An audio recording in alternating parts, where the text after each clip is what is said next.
Hi, this is Randy Pennington.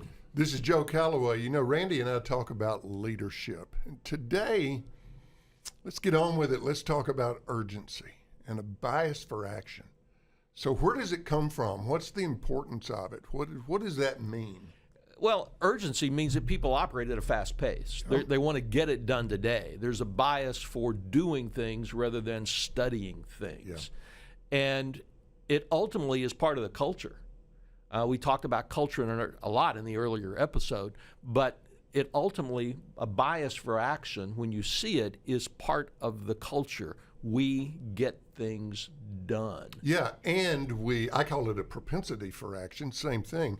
And we try things. We don't, and you and I have both seen it, companies where somebody will have an idea, potentially a great idea, and they talk about it. And oh my gosh, I've sat in meetings. Everybody watching this has sat in meetings where somebody says, hey, maybe we should do this. And everybody around the table goes, wow, that's a great idea. We should.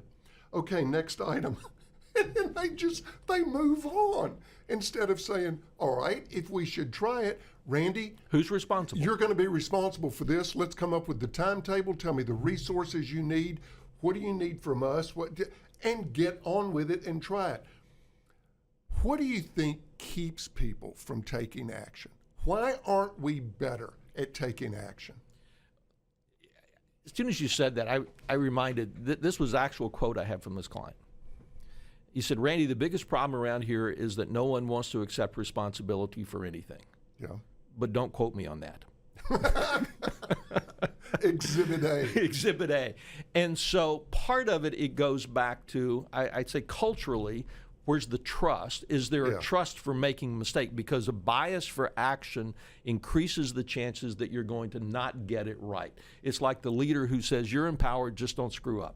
Exactly. And so part of it is that people are afraid. And so when people are afraid, they'll go, yeah, I agree.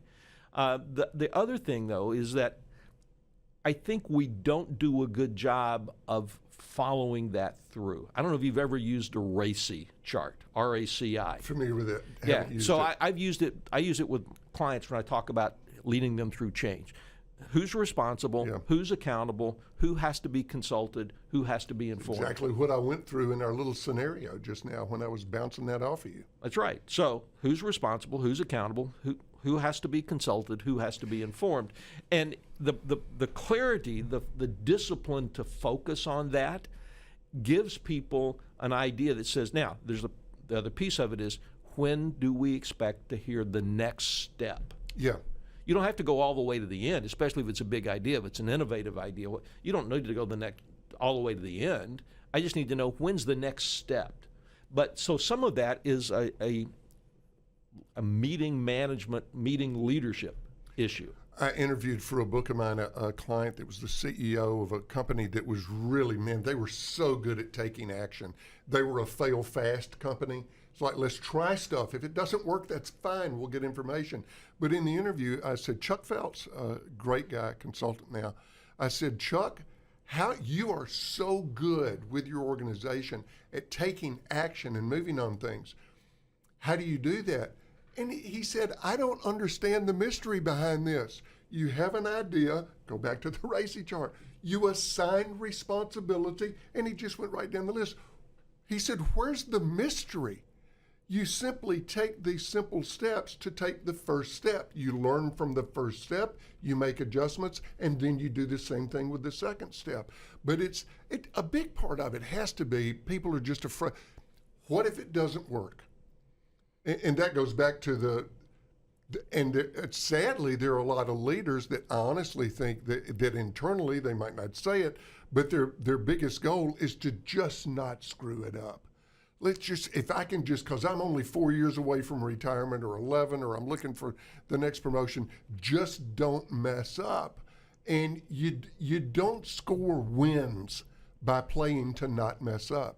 You score wins by trying stuff. You know, and our buddy Scott McCain talks about, everybody says defense wins. Well, you have to have a good defense if you're a sports team. But, if you have a great defense, you got to score sometime. You still got to score points. At least some. Yeah. You've got to. So that's a piece of it. I mean, I think that fear of not making a mistake is a piece of it. The other thing is, have you ever seen someone in a fire? Have you ever watched somebody in a fire? You don't have a problem getting people to move quickly if the building is on fire. If they smell smoke. If they smell smoke. Yeah. So one of the things that the challenge is, crisis works. Yeah. But here's where I see a lot of leaders go, well, I'll just create crisis after crisis. Well, you can't do that either. No. Because if everything is a crisis, then nothing is a crisis. Then it's crying wolf, and there's crisis fatigue, and it's like, oh, yeah, another made-up crisis. Another made-up crisis. But so if you have a crisis, don't waste it. I mean, if it's a real crisis, don't waste it. But at the same time, so what would get people to move quicker? Yeah. And when you think about it, I don't know if you buy lotto tickets or not, but not enough. I've never won, right? But if you knew that, as I was coming in this morning, it was $200 and something million that I saw on the billboard. If you knew there was a 50% chance of winning the lotto ticket, would you buy a single ticket? No, I wouldn't buy a single ticket. I'd buy both I'd of buy them. a big old bunch of tickets. Right. And so both of them. So, but the point is, if there's a big enough opportunity, people will run toward it. And see, I think that's where the companies that you talk about, like Chuck's company and others, they are sold on where we're going. And and they see that big opportunity, and they can't wait to get there. And one thing I heard in an earlier episode, I quoted Bill Gates. Let me quote him one more time. This wasn't about creating a crisis, but it was about urgency. Gates said, this was years ago when he was still running Microsoft. He said, my philosophy at Microsoft that I try to imbue throughout the organization is Microsoft is 2 years away from failure. Well, the thing is, I think that used to be something that you would kind of make up to create urgency. It's not made up anymore. No. I mean, I think we're all 2 years away from failure, unless fill in the blank. And that filling in that blank is going to require taking action. You know, I go back to December of 2008, Jim Keyes, who at that time was CEO of Blockbuster Video, on an earnings call said, as for the competition, we're not worried. The Blockbuster brand is so strong. By the way, this was several months after he'd turned down the opportunity to buy Netflix for $50 million or something like that. But your example is you're right. Your competition, you think you know your competition, and you know some of your competition.